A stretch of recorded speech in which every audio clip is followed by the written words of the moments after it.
Educational research में आप सभी का स्वागत है। आज हम साइंस के महत्वपूर्ण 40 प्रश्नों के बारे में जानकारियाँ प्राप्त करेंगे, जिसका एग्ज़ाम 12/4/2022 को लिया जाएगा। आशा करते हैं कि आप सभी बहुत अच्छे से तैयारी कर रहे होंगे।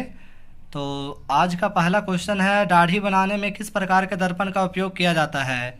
ए समतल दर्पण, बी उत्तल, सी अवतल, डी इनमें से कोई नहीं। तो दाढ़ी बनाने के लिए अवतल दर्पण का प्रयोग किया जाता है, यानी ऑप्शन नंबर सी सही होगा। क्वेश्चन नंबर 2 कह रहा है, गोलीय दर्पण में फोकस दूरी एवं वक्रता त्रिज्या के बीच संबंध है। तो गोलीय दर्पण में फोकस दूरी एवं वक्रता त्रिज्या के बीच में संबंध होगा यहाँ पे ऑप्शन नंबर बी, F बराबर R/2, यानी ऑप्शन नंबर बी सही होगा। क्वेश्चन नंबर 3, प्रकाश के अपवर्तन की क्रिया में कौन सी भौतिक राशि अपवर्तित रहती है? तो क्वेश्चन नंबर 3 का सही जवाब आवर्ती। आवर्ती जो है भौतिक राशि में अपवर्तित रहती है। क्वेश्चन नंबर 4, अवतल दर्पण से परावर्तन के बाद किरण किस बिंदु से होकर गुजरेगी? तो अवतल दर्पण से परावर्तन के बाद किरण यह बिंदु से गुजरेगी, यानी ऑप्शन नंबर बी सही होगा। क्वेश्चन नंबर 5, किस दर्पण से वस्तु को कभी भी रखने से वस्तु के बराबर आकार का सीधा प्रतिबिंब बनता है? तो दर्पण होगा, तो वह दर्पण कहलाएगा जो सीधा दर्पण बनाता है, उसे समतल दर्पण कहते हैं, यानी ऑप्शन नंबर सी सही होगा। क्वेश्चन नंबर 6, प्रकाश के अपवर्तन के कितने नियम होते हैं? तो प्रकाश के अपवर्तन के 2 नियम होते हैं, परावर्तन और अपवर्तन।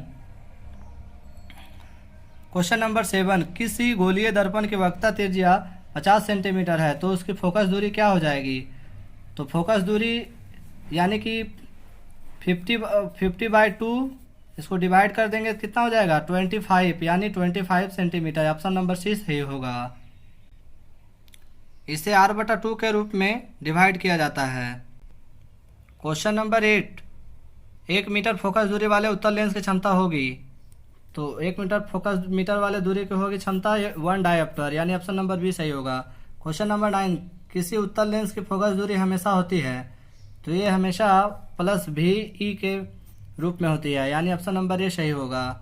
क्वेश्चन नंबर 10, प्रकाश का वेग न्यूनतम होता है? तो प्रकाश का वेग न्यूनतम कांच में होता है, यानी ऑप्शन नंबर डी सही होगा। क्वेश्चन नंबर 11, 4 डायप्टर क्षमता वाले अवतल लेंस की फोकस दूरी होगी। तो ये होगी 25 सेंटीमीटर, यानी हम जब इसको डिवाइड करेंगे तो हमारा आंसर क्या आ जाएगा 25 सेंटीमीटर। क्वेश्चन नंबर 12, किसी उत्तल लेंस का फोकसांतर 50 सेंटीमीटर है, तो उसकी क्षमता होगी। तो इसकी क्षमता होगी 2 डायप्टर, यानी ऑप्शन नंबर डी सही होगा। क्वेश्चन नंबर 13, प्रकाश का वेग सर्वाधिक होता है? तो प्रकाश का वेग सर्वाधिक निर्वात में होता है, यानी ऑप्शन नंबर डी सही होगा। क्वेश्चन नंबर 14, दिए गए प्रकरण में कौन सा ऊष्मक्षेपी है? तो इसमें श्वसन ऊष्मक्षेपी अभिक्रिया है, यानी ऑप्शन नंबर ए सही होगा। क्वेश्चन नंबर 15, चिप्स के पैकेट विकृत गंधिता से बचने के लिए कौन सी गैस डाली जाती है? तो इसमें चिप्स के थैले में नाइट्रोजन की गैस डाली जाती है। ये एग्जाम के लिए वेरी इंपॉर्टेंट क्वेश्चन भी है।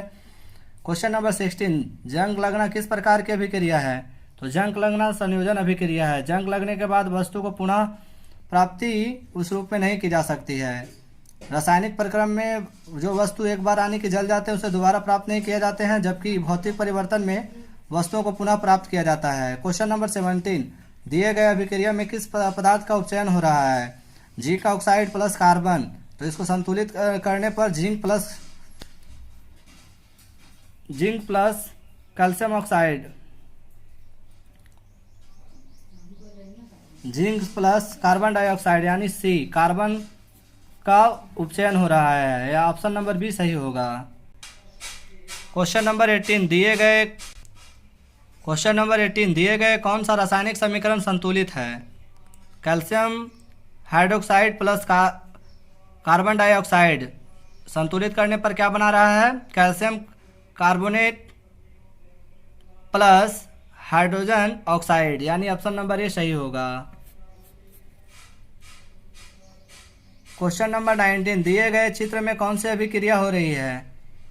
तो इस चित्र में विस्थापन अभिक्रिया हो रही है, यानी ऑप्शन नंबर डी सही होगा।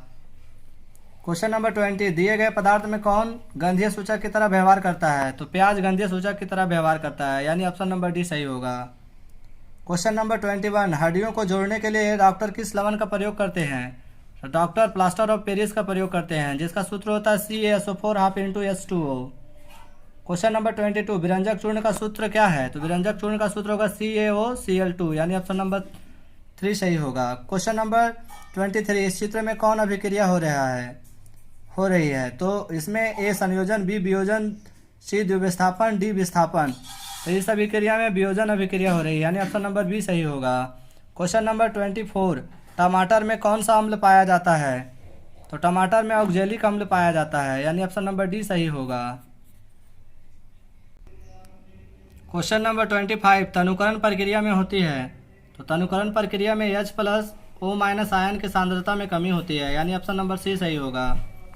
क्वेश्चन नंबर 26, निम्नलिखित में कौन प्रकाशीय वियोजन का उदाहरण है? तो प्रकाशीय वियोजन का उदाहरण है सिल्वर ब्रोमाइड, यानी कि क्या, सिल्वर प्लस ब्रोमाइड। तो ऑप्शन नंबर ए सही होगा।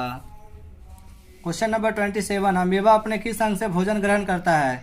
तो अमीबा खाद्य रिक्तियों से भोजन ग्रहण करता है, यानी ऑप्शन नंबर डी सही होगा। क्वेश्चन नंबर 28, पाचन प्रक्रिया में वसा का अम्लीकरण कौन करता है? तो वसा का अम्लीकरण पित्त करता है, यानी ऑप्शन नंबर डी सही होगा। क्वेश्चन नंबर 29, निम्नलिखित में किस जीव में स्वपोषी पोषण होता है? स्वपोषी पोषण आम, यानी ऑप्शन नंबर डी सही होगा। क्वेश्चन नंबर 30, मानव हृदय में कितने कोष्ठ होते हैं? तो मानव हृदय में 4 कोष्ठ होते हैं। क्वेश्चन नंबर 31, श्वसन वर्णक किसे कहते हैं? तो श्वसन वर्णक हीमोग्लोबिन को कहते हैं। हीमोग्लोबिन की कमी से व्यक्ति में अनेक प्रकार की बीमारियां उत्पन्न होती है, जिसमें पीलिया नामक बीमारी महत्वपूर्ण है। हीमोग्लोबिन के कारण मनुष्य में खून की कमी हो जाती है। क्वेश्चन नंबर 32, उत्सर्जन तंत्र की क्रियात्मक इकाई क्या है? तो उत्सर्जन तंत्र की क्रियात्मक इकाई विक्राणु को कहते हैं, यानी ऑप्शन नंबर सी सही होगा।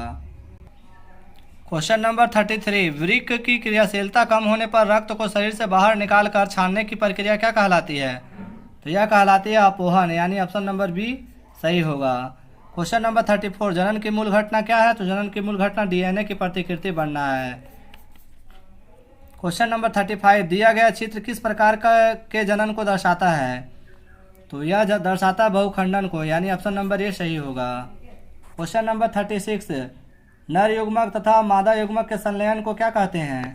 तो दोनों के संलयन को निषेचन कहते हैं, यानी ऑप्शन नंबर ए सही होगा।